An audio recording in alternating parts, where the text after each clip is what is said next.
የቻይናው ድንቅ የድንጋይ ደን። በቻይና ዩናን ግዛት ውስጥ ከመሬት ተፈልፍለው የወጡ የሚመስሉ ወደ ሰማይ የተሰቀሉ ግዙፍ የድንጋይ አምዶች አሉ። እነዚህ ድንጋዮች እንደ ዛፍ ተጠጋግተው በመቆማቸው የድንጋይ ደን ወይም ስቶን ፎረስት የሚል ስያሜ ተሰጥቷቸዋል። ከ270 ሚሊዮን ዓመታት በፊት ይህ ቦታ ጥልቁ ውቅያኖስ እንደነበረ ሲነገር፣ ዛሬ ግን የሰው ልጅን ምናብ የሚፈታተን ድንቅ ስፍራ ሆኗል። ይህ የድንጋይ ደን በዩኔስኮ የዓለም ቅርስነት የተመዘገበ ሲሆን ከድንጋይ የተሰሩ ቤተ መንግስቶችን፣ እንስሳትንና የሰውን ቅርስ የሚመስሉ ተፈጥሯዊ ቅርሶችን ይዟል። እነዚህ ኖራ ድንጋይ አምዶች የተፈጠሩት በረጅም ጊዜ አፈር መሸርሸርና በውሃ አማካኝነት ነው። የሳይንስ ሊቃውንት እንደሚሉት በአንድ ወቅት በባህር ውስጥ የነበሩ እነዚህ ድንጋዮች የምድር ንጣፍ በመንቀሳቀሱ ምክንያት ወደ ላይ ወጥተዋል። ከዚህም ዝናብና ንፋስ ለዘመናት እየጠረባቸው ዛሬ የምናየውን ሹልና ረጅም ቅርጽ ሰጥቷቸዋል። የአካባቢው የሳኒ ህዝቦች ስለዚህ ቦታ የሚተርኩት ልብ የሚነካ ታሪክ አላቸው። አሺማ የተባለች ቆንጆ ልጅ የምትወደውን ወጣት እንዳታገባ ተከለከለች። ታሪኩ እንደሚለው አሺማ ወደ ድንጋይ ተቀይራ አሁንም በደኑ ውስጥ ትገኛለች። ዛሬም ድረስ አሺማ የሚመስል የድንጋይ ቅርጽ በቦታው የሚገኝ ሲሆን የሳኒ ህዝቦች በየዓመቱ የችቦ በዓልን እዛ ያከብራሉ። የድንጋይ ደን ዝም ብሎ የድንጋይ ክምር አይደለም፣ ይልቁንም የተፈጥሮ ትዕግስትና ጥበብ የታየበት ሕያው ሙዚየም ነው። በእያንዳንዱ ጠባብ መንገድና በድንጋዮቹ መካከል በሚያልፈው ንፋስ ውስጥ የብዙ ሚሊዮን ዓመታት ታሪክ ይደመጣል።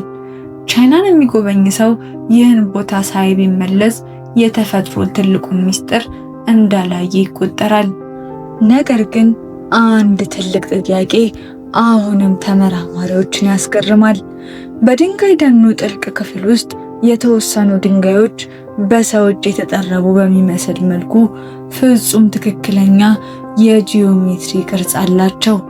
ከዚህም በላይ በአካባቢው የሚገኙ አንዳንድ ዋሻዎች ውስጥ የሚሰሙት ድምጾች በሳይንሳዊ መንገድ እስካሁን ሙሉ ለሙሉ ሊብራሩ አልቻሉም። አንዳንድ የአካባቢው ነዋሪዎች ደኑ በሌሊት ይተነፍሳል ይላሉ። ይህ ድምፅ የነፋስ ሽውታ ነው ወይስ በድንጋዮች ውስጥ የተደበቀ ሌላ ምስጢር? መልሱን የሚያውቀው ተፈጥሮ ብቻ ነው። በድንጋይ ደን ውስጥ ኪፈንግ የተባለ ልዩ ዋሻ አለ። ይህ ዋሻ ልክ እንደ ሰው በየተወሰነ ደቂቃው ይተነፍሳል። ይህም ማለት አየር ወደ ውስጥ የመሳብና የማስወጣት ባህሪ ያለው። በየ30 ደቂቃው ለጥቂት ደቂቃዎች የሚቆይ የትንፋሽ ድምፅና የንፋስ ሽውታ ከዋሻ ውስጥ ይወጣል። ይህ ክስተት በተለይ ከሰኔ እስከ ጥቅምት ባለው ጊዜ በግልጽ ይታያል። ሳይንቲስቶች እንደሚሉት ይህ ትንፋሽ ሚስጥራዊ ሳይሆን በግፊት ልዩነት የሚፈጠር ነው። በዋሻ ውስጥና በውጭ ባለው የአየር ሙቀትና ግፊት ልዩ ምክንያት አየር በጠባብ ቀዳዳዎች ውስጥ ሲያልፍ ድምፅ ይፈጠራል። ሁለተኛው በዋሻ ውስጥ የሚፈስ የከርሰ ምድር ውሃ ሲጨምርና ሲቀንስ አየርን ገፍቶ ያወጣዋልና ወይም ይስበዋል። ይህ ሂደት ልክ እንደ ሳምባ መተንፈስ ያለ ድምፅ ይፈጥራል። የአካባቢው ነዋሪዎች ይህን ክስተት ተራ የፊዚክስ ሕግ አይደለም፣ ለእነርሱ ድንጋዮቹ ሕያው ናቸው፣ ምድሪቱም የራሷ ነፍስ አላት ብለው ያምናሉ። ይህ ትንፋሽ የድንጋይ ደኑ ጥንታዊ ታሪኮችን ለሚሰማ ጆሮ የሚናገርበት መንገድ እንደሆነ ይቆጥሩታል። ድምፁ በሳይንሳዊ መንገድ የአየር የውሃ ግፊት ውጤት ቢሆንም በዚያ ድቅድቅ ጨለማና ዝምታ ውስጥ ሲሰማ ግን ደኑ እየተነፈሰ ነው የሚለውን አባባል እውነት ያስመስለዋል።